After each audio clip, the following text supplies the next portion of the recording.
Hello everyone, আসসালামু আলাইকুম। আজকে আমরা ইংরেজি গ্রামারের গুরুত্বপূর্ণ একটা টপিক নিয়ে পড়ব, সেটা হচ্ছে সাবজাংটিভ। সাবজাংটিভ এটা হচ্ছে আমরা যে কোনো গ্রামার বইয়ে দেখব ছোট্ট একটা পার্ট দেয়া থাকে। আমরা হয়তো অনেকে গুরুত্ব দেই, আবার অনেকে দেইও না, কিন্তু বারবার কিন্তু এখান থেকে প্রশ্ন আসে। তো শুরুতে যদি আমরা বলি সাবজাংটিভ, যেটা বাংলাতে এটাকে কি বলে? সাবজাংটিভ এটা মানে হচ্ছে সংযোজক। সংযোজক, ওকে। এখন আমরা দেখি যে সাবজাংটিভ ভার্বগুলো কোনগুলো।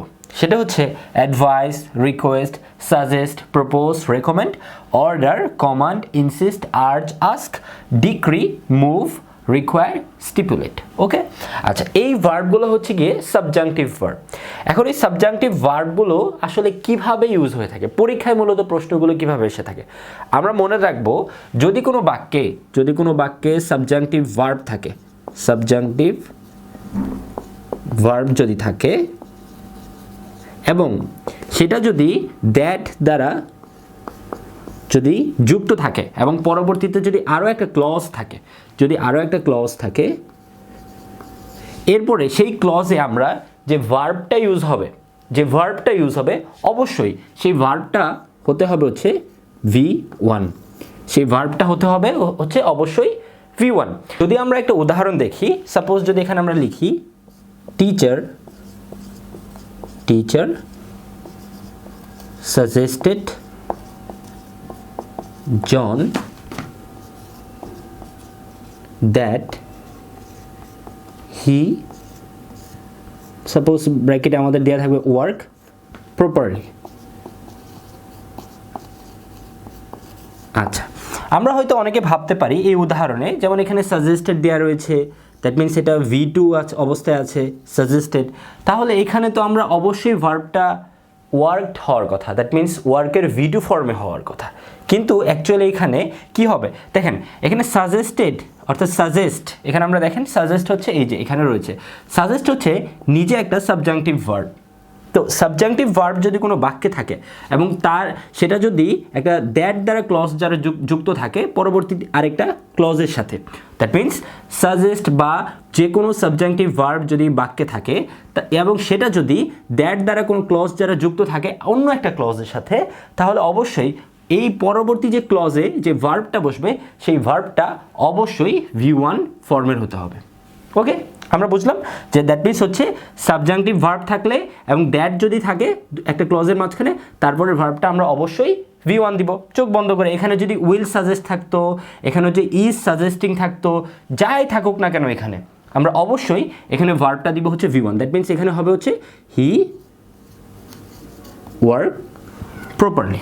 ওকে, হি ওয়ার্ক প্রপারলি। এখন আমাদের অনেকে প্রশ্ন আসে যে আমরা হি, শি এগুলোর পর তো আমরা মূলত কি দিয়ে থাকি, এগুলোর পর হচ্ছে আমরা মূলত যে এস বা ইএস যুক্ত করে থাকি, যেমন হি ওয়ার্কস, যেমন হচ্ছে শি ওয়ার্কস। ওকে, কিন্তু আমরা এটা মনে রাখবো যে ভার্বের মূলত আমরা 5টা ফর্ম হয়ে থাকে। একটা হচ্ছে V1, V2, V3, V4 আর হচ্ছে V5। এই যে এখানে যদি আমরা এখানে লিখি, সাপোজ যদি এখানে যদি একটু জায়গা করে আমরা লিখি V1, V2, V3, V4 হচ্ছে V5। আচ্ছা, যদি এখানে আমরা গো এর যদি প্রত্যেকটা ফর্ম দেখতে চাই, V1 হচ্ছে গো, V2 হচ্ছে ওয়েন্ট, V3 হচ্ছে গন, V4 হচ্ছে গোয়িং আর V5 হচ্ছে গোস। ওকে, নর্মালি যদি আমাদের হচ্ছে 5টা ফর্ম। এখন আমাদের তো এখানে হি এর পর আমরা জানি থার্ড পারসন সিঙ্গুলার নাম্বার, এখানে তো ওয়ার্কস হওয়ার কথা, এস বা ইএস হওয়ার কথা, এখানে তাও হবে না। দ্যাট মিনস হচ্ছে অফকোর্স সবসময় V1 ফর্মেই হবে, V5 অর্থাৎ এস বা ইএস যে যুক্ত যে ফর্মটা রয়েছে সেই ফর্মেরও হবে না। দ্যাট মিনস আমরা মনে রাখবো যে সাবজাংটিভ ভার্ব থাকলে তারপরে হচ্ছে আমরা যে পরবর্তী ক্লজে যে ভার্বটা যুক্ত করব অবশ্যই হচ্ছে সেখানে আমরা ভার্বটা দিব হচ্ছে V1। আমরা আরও কয়েকটা উদাহরণ দিই, তাহলে আমরা আরও ক্লিয়ারলি বুঝতে পারবো। এখানে আমরা 5টা উদাহরণ দিয়েছি। যদি আপনি পারেন তাহলে হচ্ছে ভিডিওটা পজ করে করতে পারেন, যদি না পারেন তাহলে ভিডিওটার দিকে লক্ষ্য করুন। আমরা এখানে প্রত্যেকটা প্রশ্নেরই ব্যাখ্যা দিব। এখানে দেখতে পাচ্ছেন প্রথম উদাহরণে রয়েছে দ্য প্রিন্সিপাল ডিমান্ডস দ্যাট ওই, তারপর শূন্যস্থান দেওয়া রয়েছে, ব্র্যাকেটে দেওয়া রয়েছে স্টাডি হার্ড। মূলত পরীক্ষায় প্রশ্ন এভাবেই আসবে। এখন আমরা এখানে দেখতে পাচ্ছি ডিমান্ডস, এটা কিন্তু আমরা সাবজাংটিভ ভার্বের যে লিস্টটা রয়েছে সেই লিস্টে কিন্তু আমরা পেয়েছিলাম, অর্থাৎ ডিমান্ড নিজেই হচ্ছে একটা সাবজাংটিভ ভার্ব। তারপরে কিন্তু একটা দ্যাট রয়েছে এবং পরবর্তীতে কিন্তু আরও একটা ক্লজ রয়েছে। ওকে, আর একটা ক্লজ রয়েছে। তাহলে যদি সাবজাংটিভ ভার্ব থাকে তারপরে যদি দ্যাট থাকে তাহলে পরবর্তী আমরা ভার্বটা কি দিব? অবশ্যই V1। তাহলে এখানে কি হবে? The principal demands that we study, study থাকবে, অর্থাৎ এখানে আমরা লিখব উই স্টাডি হার্ড। পরের উদাহরণটাও সেম কাইন্ড অফ, এখানে রয়েছে রবার্ট ইনসিস্টেড, ইনসিস্ট এটাও কিন্তু একটা সাবজাংটিভ ভার্ব। তারপরে দ্যাট রয়েছে, তাহলে কি হবে? এরপরে যে ভার্বটা হবে অবশ্যই V1 হবে। তাহলে হবে হচ্ছে Robert insisted that I dash work on my paper. তাহলে কি হবে? I work on my paper. That means এখানে কিন্তু একটা লক্ষ্য করার মতো বিষয় রয়েছে। এখানে দেখতে পাচ্ছেন যে যদি ভার্বের সাথে এস বা ইএস যুক্ত হয়, আমরা একটু আগেই পড়েছি, যেমন গো এর V1 হচ্ছে গো, তারপর হচ্ছে V2 হচ্ছে ওয়েন্ট, V3 হচ্ছে গন, V4 হচ্ছে গোয়িং, আর V5 হচ্ছে গোস। অর্থাৎ এস বা ইএস ফর্মকে আমরা বলি V5 ফর্ম। এখানে দেখতে পাচ্ছি ডিমান্ডস, এটা কিন্তু একটা V5 ফর্ম। ওকে, এরপরও আমরা হচ্ছে ভার্বটাকে ইউজ করতেছি হচ্ছে V1। দ্যাট মিনস আমরা সাবজাংটিভ ভার্বের পর দ্যাট যদি থাকে তাহলে আমরা কিন্তু এখানে V1 ইউজ করতে হচ্ছে। আবার এখানে দেখতে পাচ্ছি ইনসিস্টেড, এটা কিন্তু V2। Okay, V2। That means এখানেও কিন্তু আমরা এরপরে কিন্তু আমরা যে ভার্বটা ইউজ করতেছি দ্যাটের পরবর্তী যে ক্লজটা রয়েছে সেখানে কিন্তু আমরা ভার্বটা ইউজ করছি হচ্ছে V1। আচ্ছা, 3 নম্বর উদাহরণটা দেখতে পাচ্ছি, এখানে হচ্ছে it was advised that Alex dash go the USA। আচ্ছা, এখানে দেখতে পাচ্ছেন অ্যাডভাইস, এটা কিন্তু একটা সাবজাংটিভ ভার্ব। আচ্ছা, তারপরে দ্যাট দ্বারা যে একটি ক্লজ রয়েছে, তারপর হচ্ছে অ্যালেক্স।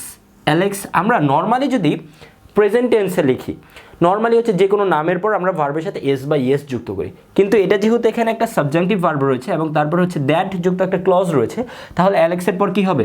গো, গোই হবে। দ্যাট মিনস নর্মাল সময় যদি আমরা বলি অ্যালেক্সের সাথে কিন্তু গোস হওয়ার কথা, কিন্তু সাবজাংটিভ ভার্বের প্রভাবে এরপরে যে ভার্বটা হবে হচ্ছে সেটা অবশ্যই V1 ফর্মের হবে। তারপরে যে উদাহরণটা, এটি একটু ডিফারেন্ট, আমরা এখানে দিয়েছি যাতে আপনাদের কনসেপ্টটা ক্লিয়ার হয়ে যায়। এখানে রয়েছে he advised me dash study hard. এখানে অ্যাডভাইস, ওকে, অ্যাডভাইস কিন্তু একটা subjunctive verb, that is totally okay. But এরপরে দ্যাট যুক্ত, অর্থাৎ দ্যাট দ্বারা যে একটা যুক্ত থাকবে এবং পরবর্তীতে যে আরও একটা ক্লজ থাকবে সেটা তো নাই, সেটা কিন্তু এখানে নাই। এখানে কোনো দ্যাট নাই এবং পরবর্তীতে আরও একটা ক্লজ নাই। এখানে কিন্তু সাবজাংটিভ ভার্বের রুলটা অ্যাপ্লাই হবে না। নর্মালি আমরা জানি অ্যাডভাইসের পর মূলত ইনফিনিটিভস বসে থাকে, আমরা সামনে ইনফিনিটিভসের ভিডিওতে এটা পড়বো। তাহলে এখানে কী হবে? হি অ্যাডভাইসড মি, এখানে জাস্ট টু স্টাডি হয়ে যাবে, টু স্টাডি। কেন হলো? কারণ অ্যাডভাইস এটা হচ্ছে এমন একটা ভার্ব তারপরে সবসময় আমরা ইনফিনিটিভস বসিয়ে থাকি। ইনফিনিটিভস কোনগুলো? যেটাকে আমরা টু প্লাস V1কে আমরা বলে থাকি হচ্ছে ইনফিনিটিভস। ওকে, এটাকে আমরা বলে থাকি ইনফিনিটিভস।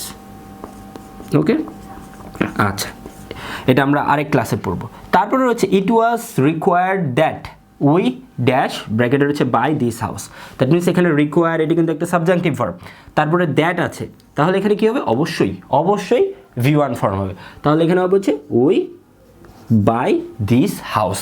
দ্যাট মিনস আমরা পড়লাম সাবজাংটিভ যে ভার্বের লিস্টটা, সেই লিস্টটা আমরা কয়েকবার যদি পড়ি ইনশাআল্লাহ আমাদের মনে থাকবে। এবং তারপরে অবশ্যই আমরা দ্যাট খুঁজবো, দ্যাটের পর আরও একটা ডিফারেন্ট একটা ক্লজ খোঁজার চেষ্টা করব। এবং যদি আমরা আরও দ্যাটের পর যদি আমরা একটা ক্লজ পাই তবেই, এবং ক্লজের পর এখানে একটা মনে রাখার ব্যাপার রয়েছে যে অবশ্যই দ্যাটের পর একটা সাবজেক্ট থাকবে, অর্থাৎ উই থাকুক, এখানে আই রয়েছে, এখানে দেখতে পাচ্ছেন অ্যালেক্স কারণ নাম, কিন্তু যদি সাবজেক্ট না থাকে, অর্থাৎ দ্যাটও যদি না থাকে, কোনো যদি সাবজেক্টও না থাকে ডিফারেন্ট, তাহলে এখানে কিন্তু সাবজাংটিভের রুল হবে না। এখানেও দেখেন ইট ওয়াজ রিকোয়ার্ড, অর্থাৎ দ্যাট রয়েছে, দ্যাটের পর কিন্তু আমাদের আরও একটা সাবজেক্ট রয়েছে, আরও একটা ডিফারেন্ট সাবজেক্ট রয়েছে। দ্যাট মিনস যদি আমরা যেভাবে আমরা পড়লাম সেটা যদি আমরা কোশ্চেনে মিলিয়ে নিতে পারি, যদি আমরা কোশ্চেনটা ধরতে পারি, ইনশাল্লাহ সাবজেক্টিভ ভার্ব দিয়ে যদি কোনো পরীক্ষায় প্রশ্ন আসে আপনার কোনোই সমস্যা হবে না। তো আজ এই পর্যন্তই, আশা করি আপনাদের ভিডিওটা ভালো লেগেছে। যদি ভালো লেগে থাকে আমাদের চ্যানেলটাকে সাবস্ক্রাইব করে রাখতে পারেন। আজ এই পর্যন্তই, আসসালামু আলাইকুম।